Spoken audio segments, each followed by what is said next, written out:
Today we're going to make 2 loaves of sourdough bread. Now, how is sourdough bread different from regular bread? Well, it's sour, and that's because it uses a wild yeast and a type of bacteria that creates a little bit of acetic acid or vinegar in the dough. And I'm going to do it the easy way.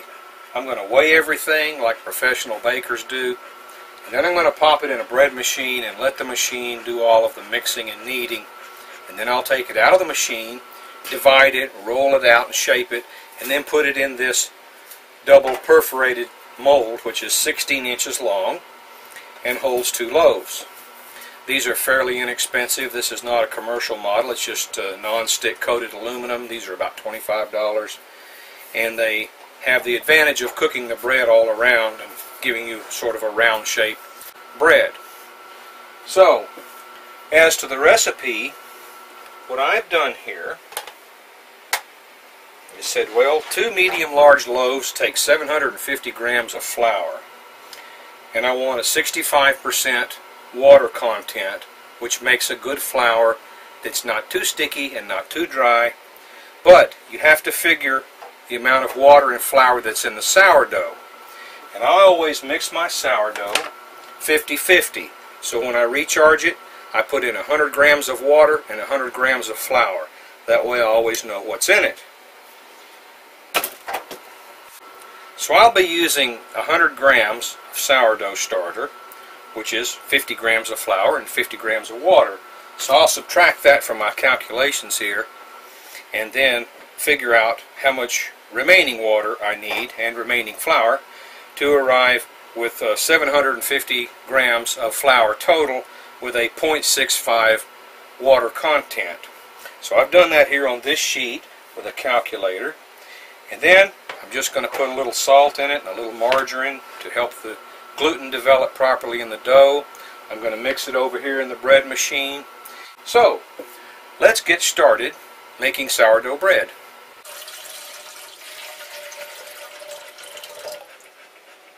Here it is, 438. Then I'm going to put in 100 grams, which is because I've mixed this starter 50-50. And this sourdough starter has been, whoo, that's sour. It's been rising for a few days. You can probably see, maybe not. It's all nice and bubbly and active. It's alive. And the difference between regular yeast and sourdough is that the sourdough yeast is a wild yeast that grows in an acidic environment, and the acid is provided by a bacteria that makes acetic acid or vinegar, and that's why it's sour. So there is our approximately 100 grams of sourdough starter.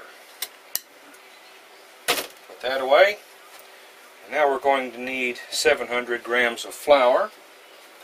We'll be using regular bread flour, not all-purpose, not whole wheat.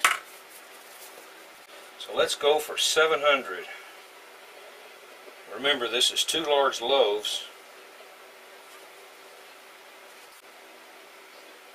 697. Oh, 702. Never mind. A little salt to help the gluten form properly, but we're going to go very lightly on it because I don't want to impede the action of the yeast at all. So I'm just going to guess and put maybe half a teaspoon of sea salt in there.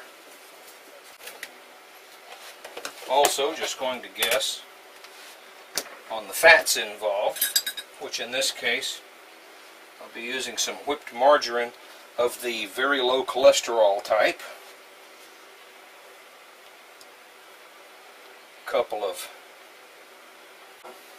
So that's going to knead and mix for about 30 minutes.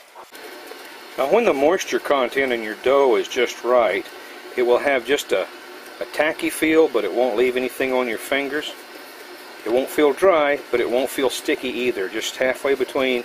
You'll also see that it bounces off the edges of the bread machine pan without leaving a lot of stickiness on there, and it'll form a nice ball, and it'll keep rolling that ball around in there and kneading it until the gluten is developed. Okay, that is kneaded more than enough. I'm just going to take it out of the machine. It's just slightly tacky. I think I'll use just a bit of spray oil on the cutting board here rather than flouring it. Just a very light coating. This is just olive oil. A little bit on the hands. Again, a light coating. Come on out of there. Oh yeah, nice and stretchy. So I'm going to turn this into a log, sort of.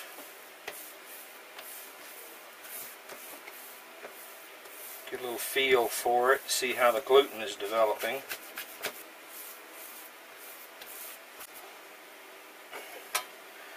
And I'm going to just side it in and divide it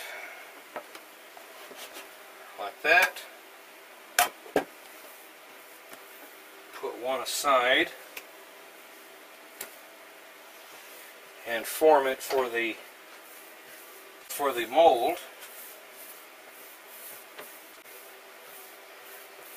Try to get it even. And I have found that when making these logs for a perf mold, the best way to deal with it is just to roll it into the mold like this and not try and pick it up, because you'll stretch it and make thin spots in it.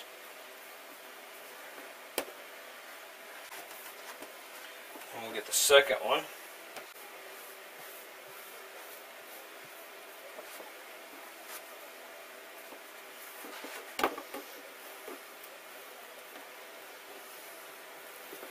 Drop that in the mold like that. That one's a bit long. As it rises, it'll grow in all directions, so you want to make sure it doesn't just run out the ends. And don't fiddle with it too much. Now I'll get some plastic and put a piece of cling wrap under it and a piece of cling wrap over it. Like that.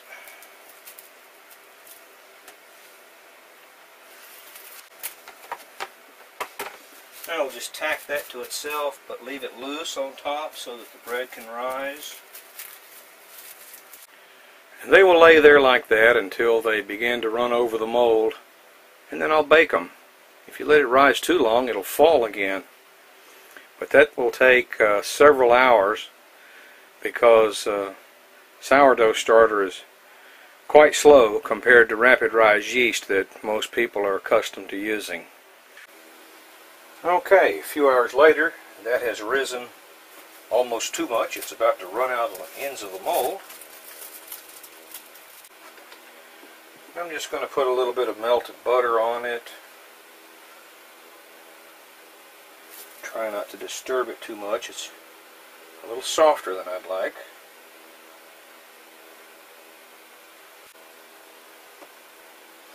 And if you want a golden top on the crust, you can mix up an egg wash and blot it on there along with a little butter, whatever else you might want to put on it.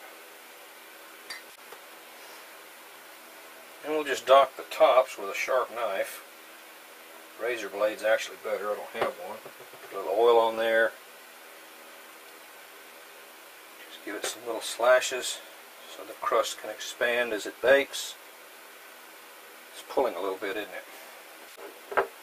If you want to, you can dot the top with some little poppy seeds. Baking bread, by the way, is usually done with a recipe, and they say set the oven at 425, cook it for 30 minutes and then turn the pan and then cook it for 15 more minutes or something. Actually, bread is done when the center of it is at 190 degrees. So you can use one of these dial thermometers and just check it. And also, when you can thump it and it has a hollow sound, you know there's no more dough inside. But the best way to do is look for 190 to 200 degrees on the center of the bread, and the amount of heat you use versus the amount of time determines how crispy the crust will be and how soft the inside will be. Also, you can put a cookie sheet or something in the oven with some water in it and sort of steam your bread and make it softer. There's just a lot of different things you can do to modify the cooking. Okay, this oven is at about 425. Pop it right in there. And because these perf molds cook and allow moisture out the bottom, it's possible to overcook the bottom of the bread to where it's hard. And so what I'm going to do, if possible,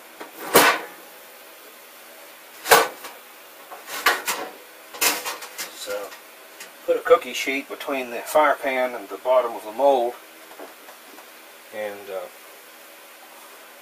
just put some water in it.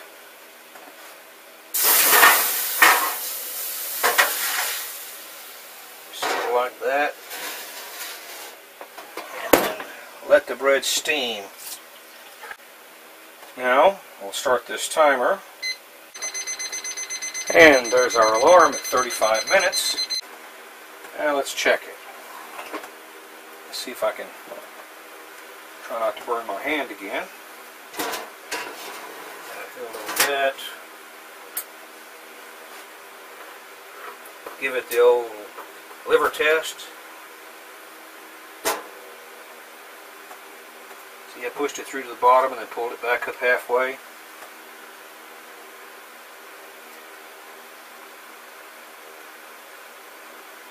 There's 190, and I've got a nice golden brown. Has the right thump to it. Oh, it's 195.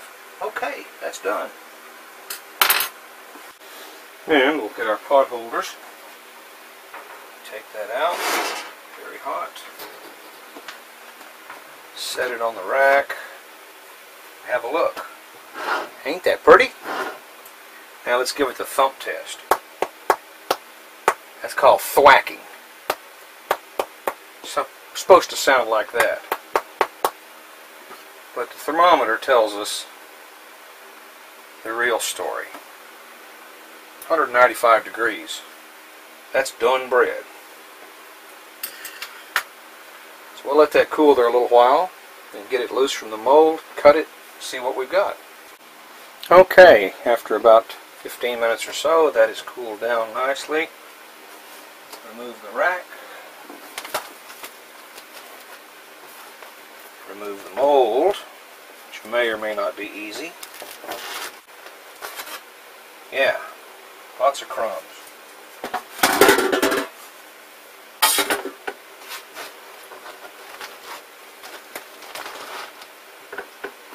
I'll just separate them.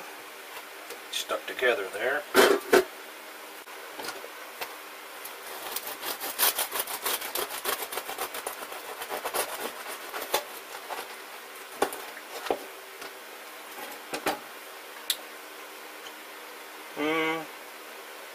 Yep, it could have had another 5 minutes in the oven, but it's alright.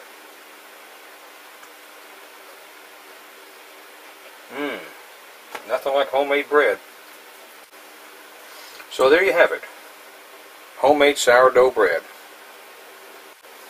Thanks for watching.